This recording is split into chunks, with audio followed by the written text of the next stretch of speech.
Es un gusto recibir esta mañana a Betiana Díaz. Nosotros la invitamos por otro asunto del cual ya vamos a estar conversando, pero ahora queremos una primera reflexión sobre lo que pasó ayer en Diputados. ¿Cómo Bueno, estás? buenos días. Muchas gracias por la invitación.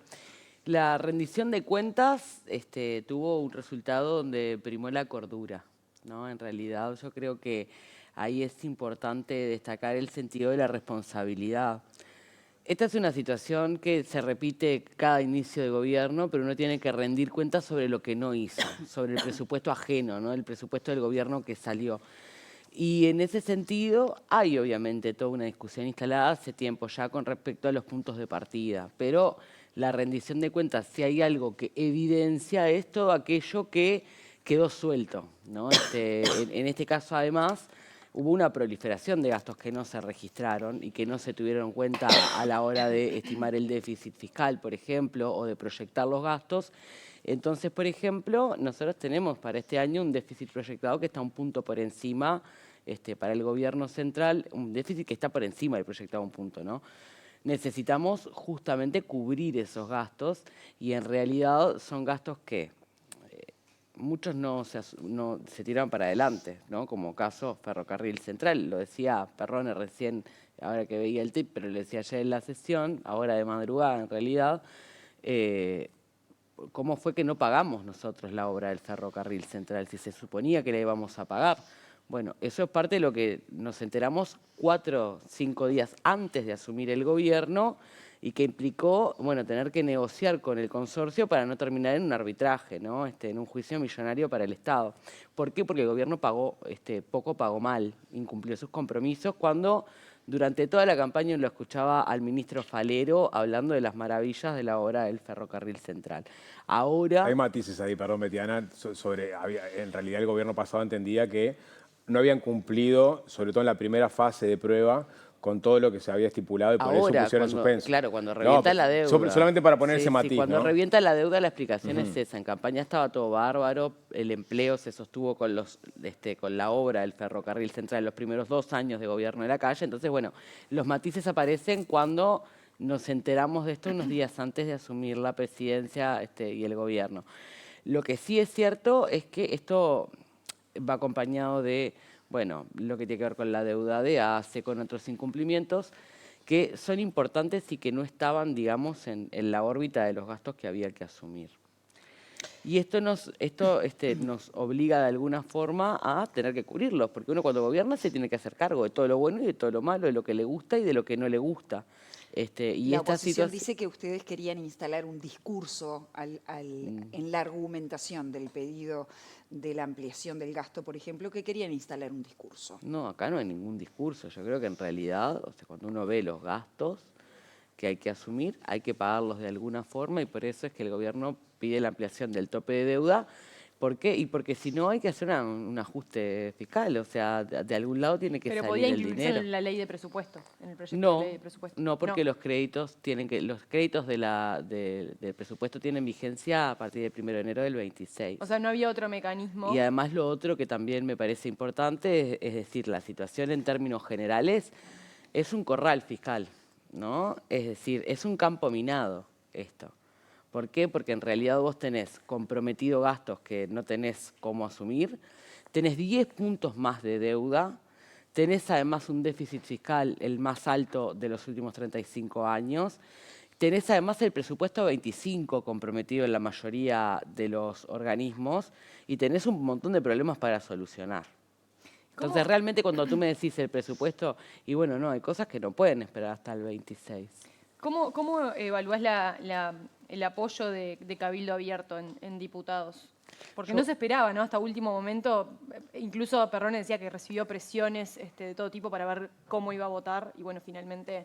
A mí me parece un acto de cordura, realmente. Es decir, se hace cargo de lo que hizo en el gobierno de coalición, que es la rendición de cuentas, y se hace cargo de darle los créditos al gobierno para pagar los incumplimientos que tiraron para adelante, ¿no? Entonces, creo que ahí uno hace una elección y dice, bueno, ¿quién lo paga? Y si tú tenés que empezar a recortar o a ajustar, lo paga mucho más la gente, sobre todo quienes menos tienen y quienes más necesitan de los servicios del Estado para sostener la vida. Entonces yo creo que en ese sentido es un acto de cordura esto.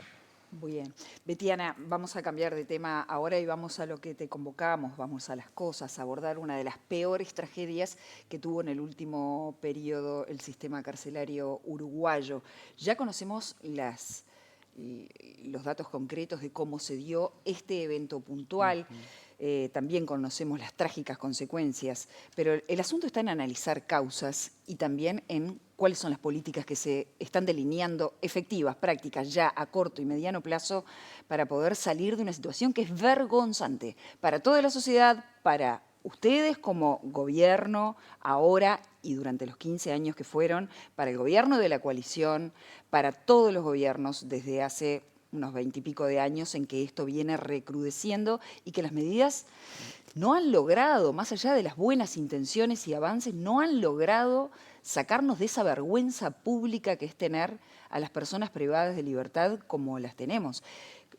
Los familiares de alguna forma te reclamaban, te ponían en contexto y te increpaban. Más bien me en la puerta. contaban, Sí, más bien me contaban y aprovechaban que estaban las cámaras porque a mucha gente Claro. la cárcel le queda muy lejos, sí. muy lejos. A ver, la situación, lamentablemente la situación que se dio en Concar era totalmente esperable. A mí me sorprende que estas cosas no pasen más. Eso lo tengo que decir porque soy honesta. Hace mucho tiempo ya que recorro cárceles, hace mucho tiempo que vengo hablando de esto, hace mucho tiempo que hago un esfuerzo por darle incluso visibilidad a este tema, sobre todo porque hoy el peso relativo que tiene la cárcel en el problema de seguridad y convivencia que tenemos es enorme. Y es enorme porque la cárcel es esto, está reventada de gente. Nosotros tenemos hoy casi 4.000 plazas faltantes. Yo escuchaba a Heber, decía, se tiene que caer la cara de vergüenza de hablar, por ejemplo, de que estamos construyendo, los anunciaron en 2020, dejaron casi 3.000 plazas menos, el saldo anual es de casi 1.000 presos más por año, ¿no? Entonces realmente tenés una situación donde tenés 4.000 personas que no tienen dónde estar en ese sistema. Ahí hay niños, por ejemplo. Entonces, estas situaciones abren algunos debates que tienen que ver con qué estamos haciendo con las normas penales, qué estamos haciendo para solucionar los problemas de seguridad, qué le estamos encargando a la cárcel. Porque la cárcel hoy está resolviendo o intentando resolver algunos problemas que no solo resuelve, sino que agrava, como por ejemplo el uso problemático de drogas, ¿no? Cuando uno recorre la cárcel, yo voy habitualmente con la Comisión de Seguimiento Carcelario y ahora más seguido todavía, porque además voy a hacer las inspecciones oculares, pues soy denunciante contra el sistema Sí. con OFUCIPE, la Asociación de Funcionarios Civiles Penitenciarios, empezás a hablar y es una historia que es bastante común de institucionalización temprana, ¿no? Sistema de protección, INISA, CONCAR, porque aparte son los más pobres, CONCAR es de las peores cárceles que tenemos, no tienen acceso a la justicia al igual que otras personas, porque en realidad la defensa pública también está saturada con los recursos que tiene. Entonces los procesos abreviados a los que van son a veces en 10 minutos, con muchos de los que hablas a veces no tienen ni idea, no tienen muy claro todavía cómo fue su proceso, pero además el problema y muchas veces la motivación que los lleva a la cárcel es un problema que tiene que ver con la adicción. Son delitos que se cometen para consumir, porque son delitos menores. Si la mitad de las personas que están ahí tienen penas menores a 24 meses, el tipo de delitos que cometieron en general son delitos menores, ¿no? Y lo mismo pasa hay un 20% que tienen penas menores a 12.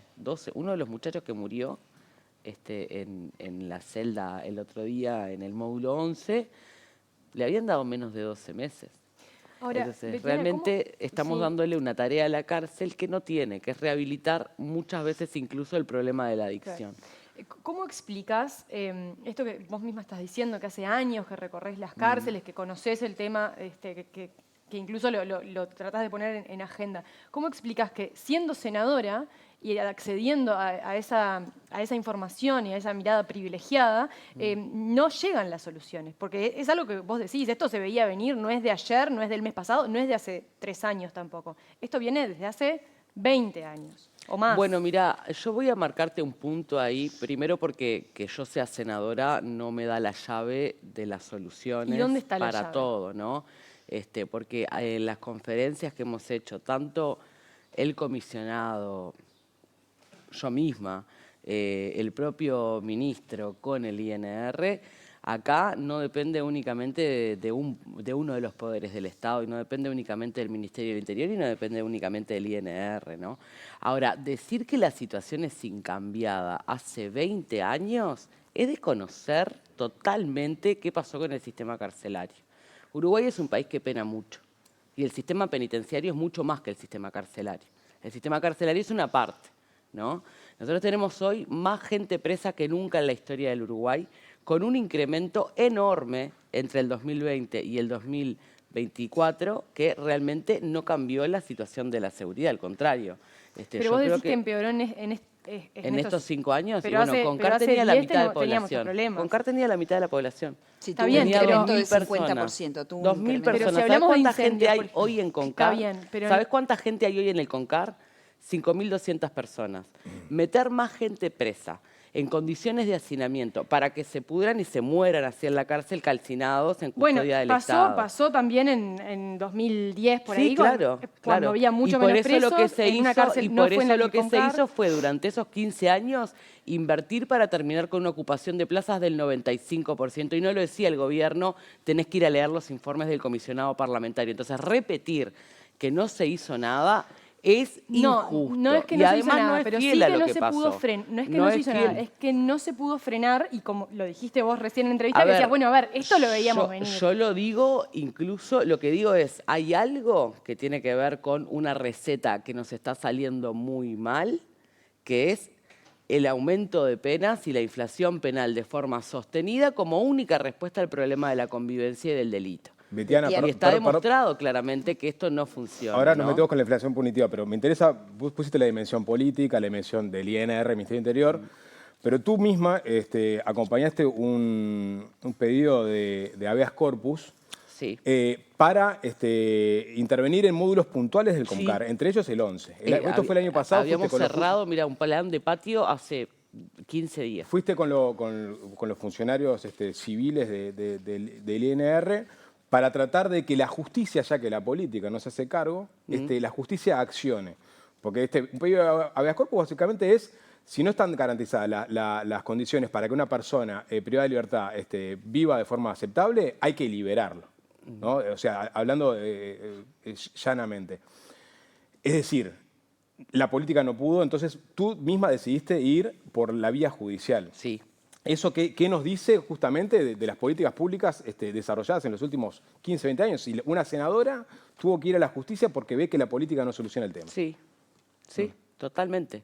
A ver, nosotros el año pasado, porque esto es trágico, pero viene antecedido de un incendio con 6 muertes en septiembre del 2024, en el mismo módulo, en el módulo 4, que es al lado del 11, en el 4, y en diciembre, anteriormente en diciembre, o sea, en menos de 12 meses se murieron 12 personas calcinadas y después se murieron 2 muchachos más que habían sido afectados por el incendio.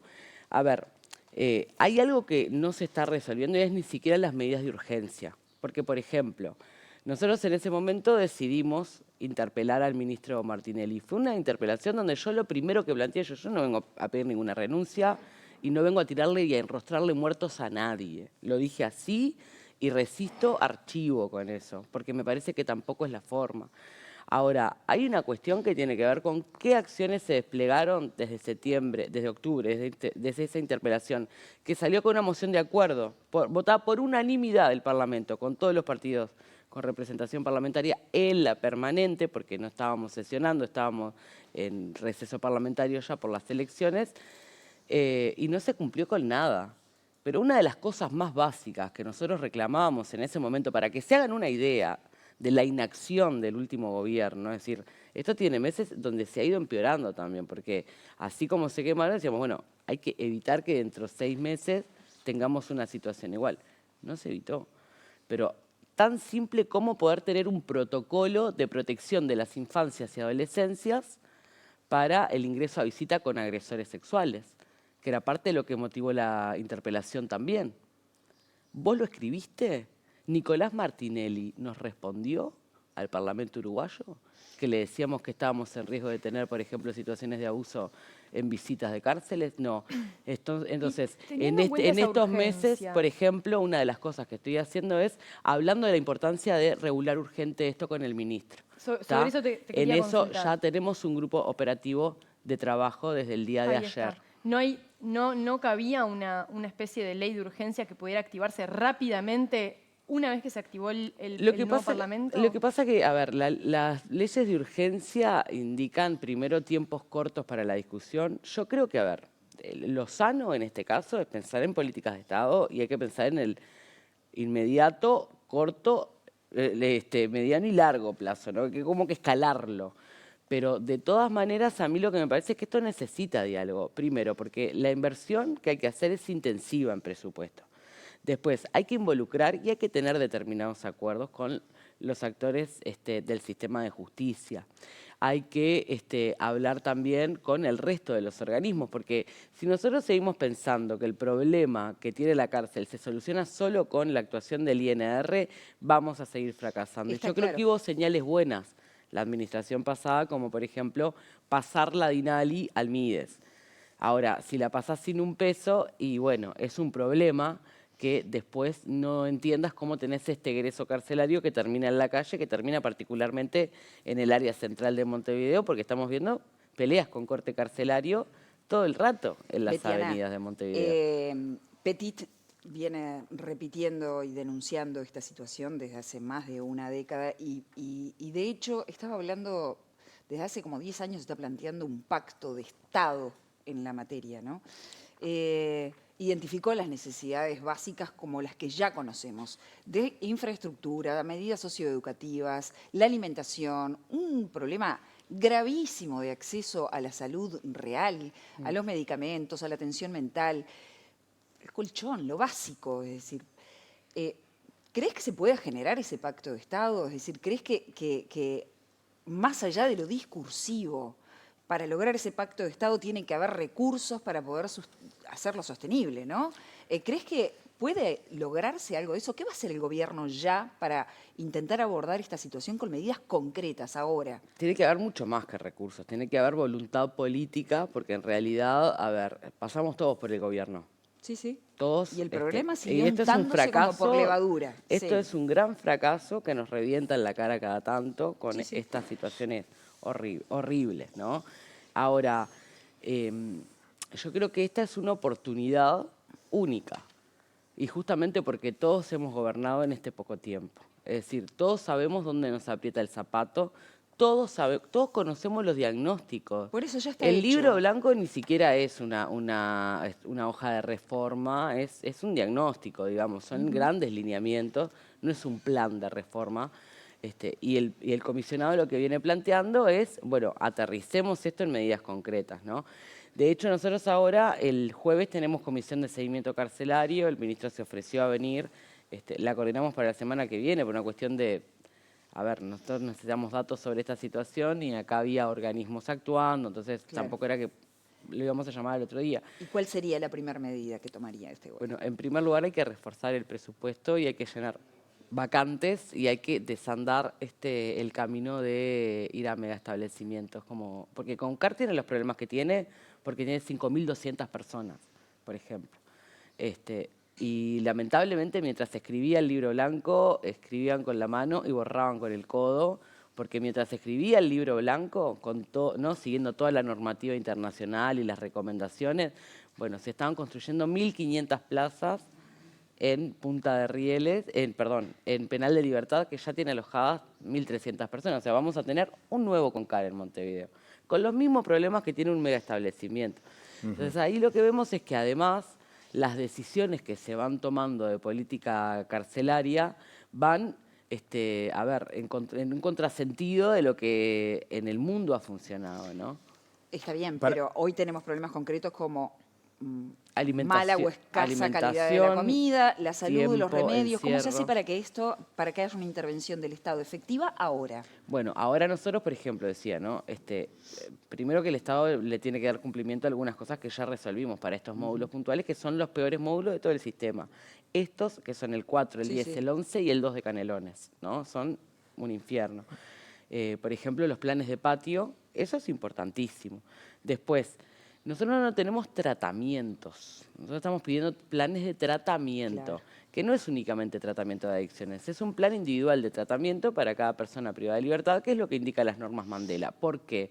Porque en realidad la gente no se rehabilita solo con estudio y trabajo y eso está comprobado científicamente. Ahora, ni siquiera acceden a plazas laborales, ni siquiera acceden a plazas de estudio. Cuando acceden a plazas de estudio, lo que sucede es que hay un faltante de funcionarios, y eso se evidenció, por ejemplo, el otro día, que eran 756 personas privadas de libertad en el módulo con 5 funcionarios, que no pueden trasladarlos cuando tienen una audiencia judicial, no pueden trasladarlos cuando tienen que ir al médico, no pueden trasladarlos cuando tienen que ir a estudiar, no pueden trasladarlos cuando tienen que ir a trabajar.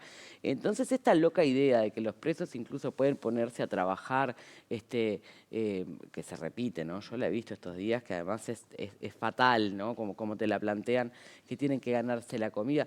Cuando uno entra a la cárcel, uno de los mayores reclamos que tiene es justamente ese, de las plazas laborales. ¿Por qué? Porque en esos módulos además están todos los más pobres de todo el sistema y de toda nuestra sociedad. Entonces no hay una afuera que pueda bancar. Pero ¿no está previsto entonces una medida de intervención urgente, Sí, claro concreta, que sí. para la semana que viene haya más comida, más Te ropa de dije- abrigo? Sí, te dije ¿Eso que está ayer previsto? se instaló el grupo operativo. Lo dije recién. ¿Y eso qué implica? Y eso implica estudiar cuáles son las medidas. Por ejemplo, sabemos que hay que reforzar la alimentación, sabemos que hay que evaluar, por ejemplo, el perfil criminal de las personas que están ahí. Hay que hacer una intervención urgente con dispositivos de salud mental porque, a ver, esa es una situación crítica y llevó meses de trabajo el Betiana, último incendio, ¿no? que nos queda casi nada de tiempo, Sí. pero hablaste de la inflación punitiva y cómo gobierno tras gobierno se han Sí. instrumentado Me hago la penas autocrítica mayores para ahí. delitos, lo que hace que más gente entre a las cárceles. Incluso el ministro Negro ayer habló de la LUC, que es muy controvertible si se puede explicar esto que sucedió en el CONCAR a la luz de la LUC, porque si uno mira los datos de crecimiento anual de personas en cárcel, no se condice con la instalación de la LUC, pero la dejamos afuera. ¿Qué va a hacer el gobierno en materia de penas alternativas? O sea, ¿en qué piensa legislar concretamente? Bueno, en primer lugar es algo sobre lo que hay un gran consenso, que es las penas para las mujeres, ¿no? Nosotros tenemos que tener un debate en Uruguay que es si queremos tener niños presos, sobre todo. Y además también cómo aumentó la población de mujeres, y esto lo hablamos mucho con el comisionado, porque no es lo mismo el perfil criminal que tienen las mujeres que caen presas que el de los varones, ¿no? Y hay algo que sucede, que es cuando las mujeres caen presas, por lo general el resto de la familia ya también está en el sistema, porque son las últimas que se quedan a aguantar y son las que sostienen el afuera. Entonces, esto ha estado en discusión y esto ha sido un aspecto puntual de la ley de urgente No, consideración. yo hablo de escalar se puede penas decir. en algunos delitos y sustituirlas por penas alternativas. Luego, por ejemplo, lo que nosotros tenemos que discutir es, y estamos convencidos de esto, ¿no? Hay que ir a dispositivos de justicia terapéutica. O sea, cuando vos recorres y te encontrás con personas que cometen delitos menores contra la propiedad para consumir y cuando salen de la cárcel están en una peor situación de consumo y salen además sin herramientas y salen además con el estigma de no poder trabajar y además desafiliado de todos sus vínculos y sus redes, bueno, probablemente esa persona vuelva a la cárcel. Entonces, ahí lo que hay que establecer son planes de tratamiento. Lo estamos haciendo de a poco. Por ejemplo, en el 4 ya empezó con la intervención que está haciendo hace más o menos 2 meses la Junta Nacional de Drogas. Eso es producto del habeas corpus que nosotros venimos trabajando con la justicia, por ejemplo. Pero también es cierto que necesitas un combo, ¿no? Y para eso tenés que trabajar en casas de medio camino y en convenios con instituciones que atiendan salud mental y adicciones. Porque el Estado uruguayo tiene un gran debe, ese es otro gran debe, el tema salud mental, que es parte de lo que venimos discutiendo hace mucho tiempo. Pero no ¿no? piensa O sea, vos no bajarle tenés- los años o meses a las penas, algunas penas de Y hay que determinados delitos. revisar algunas penas y hay que revisar también los perfiles, sobre todo porque en los abreviados, justamente, si tú tuvieras acceso a la justicia y a una defensa justa, que es lo que se supone que garantiza el Estado, pero vuelvo a decir, como la defensa está saturada de trabajo también y no puede dar respuesta a todos, tenés procesos donde realmente, por delitos muy menores, le arruinás la vida a una persona, ¿no? O sea, vos una vez que pasaste por la cárcel, muchos de estos muchachos jóvenes, además, se van con el cajón al hombro para toda la vida, ¿no? Porque en realidad salir, nosotros como Estado subsidiamos hasta el 85% del salario de una persona privada de libertad y lo promocionan las cámaras y no se contrata, es muy difícil, ¿no? Son experiencias puntuales las que vemos. Entonces, realmente lo que hay que empezar a evaluar es qué efecto está teniendo la cárcel. Y al final, cuando uno pasa raya, el efecto es muchísimo peor, es muchísimo peor. Betiana, ¿la seguimos? ¿Cómo no? Encantada. Gracias. Gracias por haber venido esta mañana. Nos vamos a una breve pausa y continuamos aquí en la televisión pública.